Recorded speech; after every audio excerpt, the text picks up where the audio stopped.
In this video, you'll learn what it takes to become a world-class software engineer from a chief technology officer of a fintech company in Sweden. This video was taken from a random Kissitten in Tokyo. I have a surprise question for him. You'll be surprised with how he answered it at the end of the video. Enjoy. Ano ang experience ng Wala. CTO sa Sweden sa Pinoy developer? As a Pinoy developer, tingin ko pare-pareho lang wherever in the world cream rises to the top. Sa totoo lang, ang hard work lang talaga and focus on your craft. So, everything else will come after. Ganun naman sa mundo. Yung mga talagang focus sa craft nila nagiging exceptional and eventually better than most people. Kaya ka babayaran. Makes sense. Pero yung tricky dyan kasi diba may trend ng ano, weekdays, weekends, mag-step away from work. Ang nire-recommend mo, mag-aaral ka ng extra hours. Ang reality kasi, Kasi ako parang katulong sa akin before na may days ako na wala talaga. Pero isa, pero the rest, after work, may kukul pa rin yung makakal. Ikaw, anong style mo doon sa learning? Kasi yung level of learning mo naman, pag from developer to managerial, iiba na eh. Hindi ka naman on top of tech lagi eh. So, as with everything in life, I think it comes with experience. Most people, they are trying to rush through things.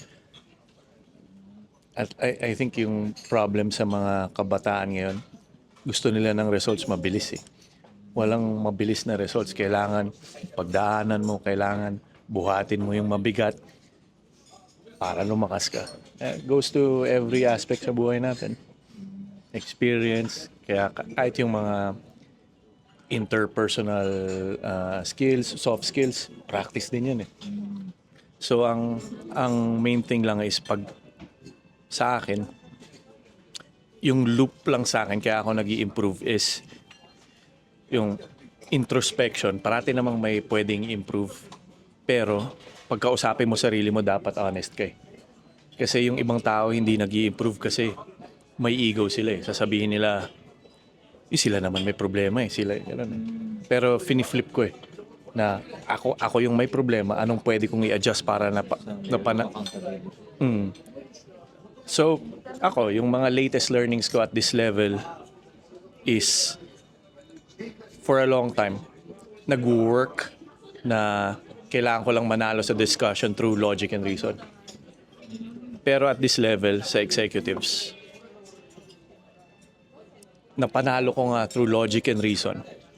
Galit naman sa akin yung mga tao. Gets mo? So yung next level na nun is, paano ko mapapanalo yung tao? Para advocate ko sila, para mas smooth yung organization. Kasi kailangan, ang pinaka-effective na team is yung gusto nyo each other. May buy-in. May buy-in lahat eh. So yun yung, andun na ako ngayon sa journey ko na, okay, panalo nga ako, nakuha ko yung gusto ko through logic and reason. Busit naman tong mga taong to sa akin. Sinasaksak nila ako sa likod. Panalo pa rin ako. So, yung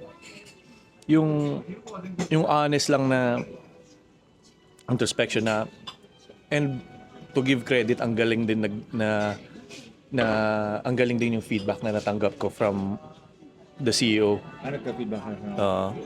Ang feedback niya sa akin, masyado akong heavy-handed. Masyadong Experience ka?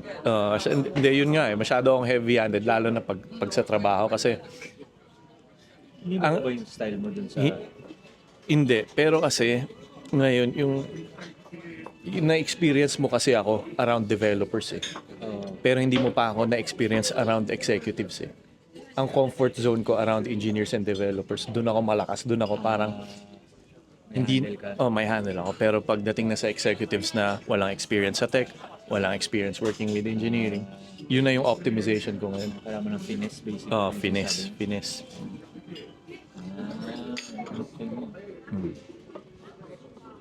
Gandang feedback din yan, heavy-handed. Tapos oo nga, panalo ako sa argument. Hindi ko na panalo yung tao. Parang naghahanap lang sila ng revenge or natatakot sila sa akin. Natatakot sila maglabas ng ideas. Kaya, plug natin ang Book of the Day. How to win friends and influence people. Highly recommended. Binasa ko rin yan. Certified. So kuya, kung i-take mo yung sarili mo back 10 years from this point, would have you done things differently? Anong number one na i-adjust mo kung bumalik ka 10 years ago? Software engineer ka sa ganitong environment, ganitong market, may AI na parang mas nagiging degenerate sa mga junior, mas nagiging overconfident, yung experience. I think nabibuild. 10 years ago, yung true improvement sa akin is yung natutunan ko ng patayin ego ko eh.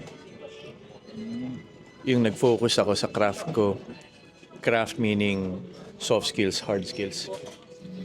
And patience. Kasi lahat nagmamadali. Papunta sa pera, papunta sa skills, naghahanap ng shortcut. Pero ang reality, parang patience, humility. Tsaka yung loop lang na yun, introspection. May papalpak ka, okay lang pumalpak. Basta hindi mo ulitin, tas tama yung iba kasing tao, maling lesson yung nakukuha eh. Yung ibang tao parang, kunyari, give you an example, yung latest business ko na hindi maganda yung separation namin ng co-founders ko. Yung ibang tao, ang lesson nilang makukuha doon is, hindi na ako magtatrust sa ibang tao. Ang lesson kong nakuha doon, kailangan ko pa siguro magdagdag ng vetting sa tao. Diba? Kasi may mga friends ako na burn, nag-close up.